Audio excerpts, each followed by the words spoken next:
Sitting on the desk today, we've got just a massive stack of source material, declassified military analyses, diplomatic cables, historical accounts, basically everything we could find on the late autumn of 1962. Right. And it's a lot to get through. It really is. Welcome to the deep dive, by the way. Today we are looking at the immediate aftermath of the Sino-Indian border conflict. So, to you listening, the fighting has just stopped, but the central question we're trying to answer today is, well, it's incredibly complex. Yeah, it's really the ultimate question of geopolitics. Exactly. How are battlefield outcomes actually converted into political and diplomatic realities? Like, when a war doesn't end with a neat little peace treaty or a surrender, how does military force actually become a permanent line on a map? Because that transition from kinetic warfare to actual diplomatic maneuvering, it is rarely straightforward. I mean, by late November 1962, the final major battles between China and India had concluded. The guns were going silent. But our goal for this deep dive isn't just to narrate dates and troop movements. We're going to analyze every development, every diplomatic note, every troop withdrawal to see how that translation works. Okay, let's unpack this. Because the sources suggest applying a very specific analytical framework here, right? A sort of mental model for you to hold on to as we go through this. Yes, think of it as an equation. Military gain plus diplomatic position plus international perception equals strategic outcome. Military gain, diplomatic position, international perception. Yeah. Okay, that equation is going to be our guiding principle today. Exactly. So to test it out, we have to look at the exact moment the fighting actually halted. Right. Just looking at the physical realities on the ground. On November 19th, 1962, China suddenly announced a unilateral ceasefire. Out of nowhere. Right, out of nowhere. Yeah. It was set to become effective on November 21st, and they planned a military withdrawal starting December 1st. And I think it's crucial to highlight this was not a mutually agreed upon armistice. No, not at all. It was a unilateral declaration, just we are stopping. Which is wild. So let's look at the specific terms attached to this, because China announced its frontier guards would withdraw 20 kilometers behind what they called the line of actual control, or the LAC. But specifically, as that line existed on November 7, 1959, that date is going to be incredibly important later. We will definitely get back to the dates. But, okay, let's just pause on this concept of a victorious army voluntarily retreating from captured ground. It goes entirely against conventional military logic. Completely. It's like, I don't know, it's like winning a high-stakes poker hand and then just voluntarily handing a bunch of chips back to the dealer. Yeah. Why would China retreat 20 kilometers after such a decisive battlefield success? Well, what's fascinating here is how they applied this withdrawal completely differently depending on the map sector. You really have to break this down into the eastern sector, which is the Northeast Frontier Agency, or NEFA, and the western sector. Okay, so let's look at the east first. Right. So in the eastern sector, Chinese forces withdrew north of what they called the illegal McMahon Line. And by doing that, they effectively gave back roughly 68% of the disputed territory in that region. 68%. They captured all that land and then just walked away from it. Exactly. They vacated it. But in the western sector, the territorial math is basically inverted. They retained most of the Aksai Chin area. Okay. They gave up only about 32% of the disputed land there. So they're trading 68% in the east to hold the west. I mean, that suggests the eastern advance was entirely instrumental, right? Like, it wasn't about actually holding NEFA. Yeah, it wasn't. It was about creating diplomatic leverage to secure Aksai Chin in the west. Precisely. It's essentially adverse possession from property law, but played out on a geopolitical scale. Oh, that's a good way to put it. You seize an area, you establish de facto physical control, and then you use diplomatic maneuvers to freeze the clock. You make sure the original owner can't physically reclaim it. Aksai Chin was the vital strategic territory China actually needed. Right, because they already had a road going through it, right? Exactly. They already effectively controlled it. So the October-November offensives were just to affirm that control by expelling Indian forces. Okay, so the ceasefire was literally just the mechanism to lock that new reality into place. They traded territory they didn't need in the east for the territory they actually wanted to keep in the west. That perfectly illustrates the military gain component of our equation. It really does. But, I mean, this lopsided math, put India in just a brutal position. Because militarily, Indian resistance had effectively been broken after those massive October attacks. They didn't really have a choice. Yeah, practically speaking, on an operational level, India observed the ceasefire because they just lacked the capacity to resume large-scale combat. But observing it practically is very different from accepting it diplomatically. Exactly. And Prime Minister Nehru formally disagreed with this whole maneuver. On December 1st, he replied to the Chinese premier, Zhou Enlai, completely objecting to the terms. Because Neri saw right through it. He accurately diagnosed the strategy, calling the unilateral ceasefire a cover, a diplomatic cover, just to secure physical possession of the lands they had captured. Right. But, okay, India recognizes the game being played. To understand why China halted its advance right at that specific moment, we have to look at the third variable in our equation, which is international perception. The Cold War dimension. Yes, exactly. This conflict is happening during a peak tension point of the Cold War. The United States Air Force was already actively flying in supplies to India. And the timeline here is just incredible. China hands the ceasefire announcement to the Indian embassy on November 19th, right? This happens just before India officially requested direct U.S. air support. But, and this is a massive good, but New Delhi didn't receive that diplomatic note until 24 hours later. Wow. And because that ceasefire announcement went public, an American aircraft carrier group that was literally en route to the region was ordered to turn back. Direct American intervention was averted. So wait, do we think China calculated that? Did they time the ceasefire specifically to avoid triggering a larger Cold War escalation? If we connect this to the bigger picture, absolutely. They achieved their primary political objective, which was securing the Western sector without provoking global superpower intervention. International perception dictated the absolute limits of their military action. That is wild. If you trace the cause-effect chain, the Chinese advance forced India to seek Western aid. That potential Western intervention created an unacceptable risk for China, which triggered the immediate ceasefire. So the military action was basically calibrated perfectly to end right before the international situation tipped into a global conflict. Precisely. But averting a global conflict still left India and China completely deadlocked, right? I mean, they had no agreed-upon border, no peace framework, and thousands of square kilometers of highly militarized, disputed terrain. A total diplomatic stalemate. Yeah, a vacuum.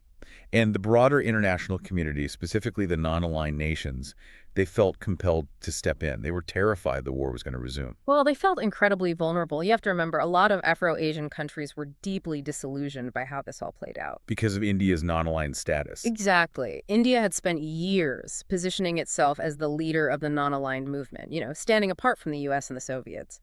But the second the border war escalated, India had to rely on Western military powers. Right, the U.S. and the U.K. Yes. And that suddenly shattered this image of non-alignment. These newly independent nations realized, hey, if India can be forced into the arms of the West over a regional dispute, the entire non-aligned movement is at risk. Okay, so that panic leads directly to the Colombo Conference. Yeah. On December 10th, 1962, the Prime Minister of Ceylon, which is modern-day Sri Lanka, convenes this urgent diplomatic summit. And the roster of attendees tells you everything you need to know about the geopolitical stakes. Right, you had Ceylon, the United Arab Republic, which was that short-lived union of Egypt and Syria, plus Cambodia, Ghana, Indonesia, and Burma. So these 6 nations basically step up as third-party mediators. They consulted with New Delhi and Beijing, and they developed a framework to try and convert this very fragile ceasefire into a permanent truce. The famous Colombo proposals. Exactly. And the proposals attempted to address the different realities in each mapped sector. In the western sector, the Aksai Chin area, they proposed China should carry out that 20-kilometer withdrawal it had already announced. Okay, and what about India? India was asked to just keep its military forces exactly where they currently were. Which creates a 20-kilometer geographic gap between the two armies. Right. And the Colombo powers proposed that this vacated zone would be entirely demilitarized, pending a final border solution. And here's the kicker. It would be administered jointly by civilian posts from both sides. Wait, really? Joint civilian administration? That was the proposal. I mean, that sounds perfectly reasonable in a nice, warm, diplomatic conference room. But we are talking about a freezing, high-altitude, desolate mountain desert. Yeah, the physical reality is absurd. You're going to deploy unarmed bureaucrats from 2 countries that were literally shooting at each other days ago and tell them to jointly manage a 20-kilometer strip of rocks and ice. It just shows how desperate these mediators were to create any sort of buffer zone. It was a purely theoretical solution to a very volatile physical problem. Okay, so that was the West. What about the Eastern sector? In the East, the mediators suggested that the recognized line of actual control, basically the McMahon line, would serve as the formal ceasefire line. And there were some clarifications issued in January 1963 about this, right? Yes, stating that Indian military forces could move right up to the south of the McMahon line, except for two very contested areas, Thagla Ridge and Longju.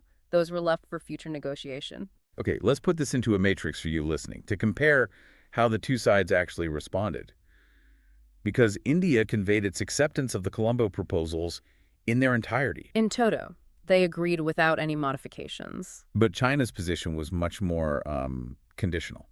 Beijing had what they officially called reservations, specifically about the western sector. They insisted Indian military forces had to stay strictly at their current positions, but they completely refused the idea of Indian personnel, civilian, or military re-entering that vacated 20-kilometer strip. Which makes sense from their perspective, because that strikes right at the heart of India's pre-war strategy. The forward policy. Right. Before the war, India was deliberately placing outposts behind Chinese lines to cut off supply chains. China's reservations were explicitly designed to make sure India could never resurrect that forward policy. Exactly. And India, in turn, refused to accommodate those reservations. They demanded Beijing accept the framework in full. So total deadlock again. Total deadlock. China never formally dropped those reservations. The Colombo proposals failed because they couldn't resolve the core disagreement, which really came down to a battle of dates. Right, the dates. Let's get into this, because the entire negotiation essentially collapsed over two specific days on a calendar. China insisted any settlement had to restore the LAC as it existed on November 7, 1959. And India completely rejected that. New Delhi insisted negotiations had to be based on the territorial positions right before major hostilities broke out, September 8, 1962. So 3 years apart. And it might sound like, I don't know, bureaucratic pedantry to argue over dates like that. But those dates were proxies for actual land. Right, because between November 1959 and September 1962, there was this slow, creeping annexation. The geographic space between those two timelines represented exactly 6,475 square kilometers of territory. It's an immense amount of land, larger than many small sovereign states. Yeah. So if India accepts the 1959 date, they are tacitly validating the loss of all that land. And if China accepts the 1962 date, they have to legally vacate areas they just spent years securing. So the dates literally were the territory. Which brings us right back to our analytical equation. Yeah. China used military gain to seize the territory. They used a unilateral ceasefire to lock in a diplomatic position based on the 1959 date. And they managed international perception to keep the U.S. out. And the strategic outcome is they permanently keep the land, just cloaked in an endless argument about a calendar. Exactly. And that is incredibly cynical, but so effective. But, you know, while all these politicians are arguing over maps and dates, there's another pressing issue on the ground. And this is where the geopolitics gets very human very fast. Captured personnel. Yes. Because the POW situation became a massive tool for political messaging. The disparity alone gave China immense leverage. By the end of the major battles, China held over 3,900 Indian officers and enlisted men. And the number of Chinese soldiers in Indian captivity was 0. Yeah. India had interned about 2,000 Chinese civilians living in India, holding them in Rajasthan, but no military captives. China had an absolute monopoly on POWs. And they leveraged that monopoly brilliantly through information warfare. Because remember, there was no formal declaration of war, so the Chinese government deliberately refused to call the captured Indian soldiers prisoners of war. They called them captives, right? Yes. And that isn't just semantics, it's a legal maneuver. By avoiding the POW designation, China essentially weaponized the Geneva Conventions. Because it allowed them to block the Red Cross. Exactly. The International Committee of the Red Cross, the ICRC, their mandate depends heavily on formal POW status, so China legally blocked them from inspecting the camps in Tibet. Which is such a stark contrast, because the ICRC was absolutely allowed to visit the interned Chinese civilians in India. Right. So China creates this dynamic where their own vulnerable populations get international oversight while they operate their military camps in total secrecy. Okay, here's where it gets really interesting. Because they didn't just hide these soldiers, they used them as geopolitical props. The propaganda tours. Yes. The sources detail how China took Indian officer prisoners on these conducted tours of Chinese cities to show off the progress of communist China. It was intense psychological pressure. And it culminated in this plan to publicly parade captured Indian officers in Tiananmen Square on May 1st, 1963. Can you imagine the optics of that? Marching defeated foreign commanders through your capital. It would have been devastating for India's international standing.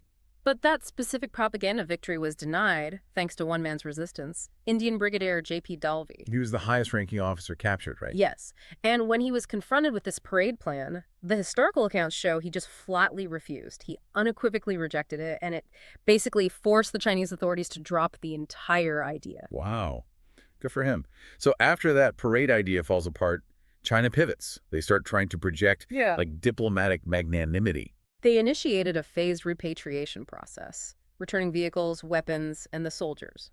But crucially, Beijing broadcasted that all of this was being done unconditionally. Framing it as a unilateral gesture of goodwill. Right. They released the seriously wounded first, starting in mid-December. By the end of December, 731 sick and wounded were returned. The bulk of the detainees, including Brigadier Dalvi, started coming back in April 1963. And the whole process wrapped up by May 25.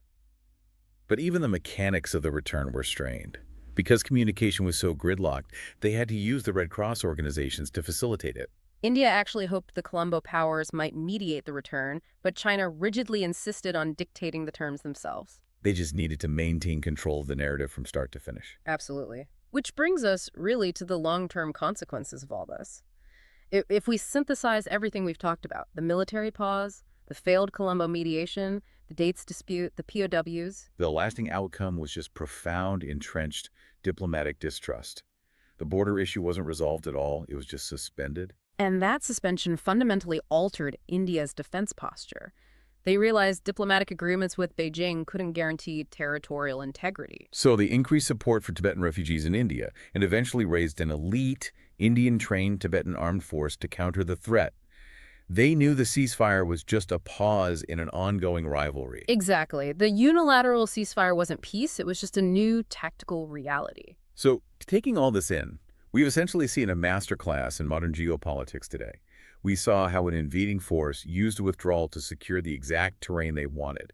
We saw third parties completely fail to mediate a dispute over calendar dates. And we saw human lives manipulated to control a global narrative. It's a lot for you to add to your mental toolkit. It is, and this raises an important question, I think. Something to really mull over. Yeah, let's hear it. When military superiority is achieved, but the victorious party chooses to just halt their advance and enforce a unilateral status quo rather than negotiate a treaty, what does victory actually look like? Man, that's deeply unsettling. Because if a nation can bypass a peace treaty just by seizing ground, halting fire, and letting time legitimize it, you really have to wonder, when you look at the borders drawn on a world map today, how many of those lines are genuine agreements? And how many are just temporary ceasefires that the world eventually accepted as permanent? That really changes how you view global diplomacy. Thanks for taking this deep dive into the source material with us. See you next time.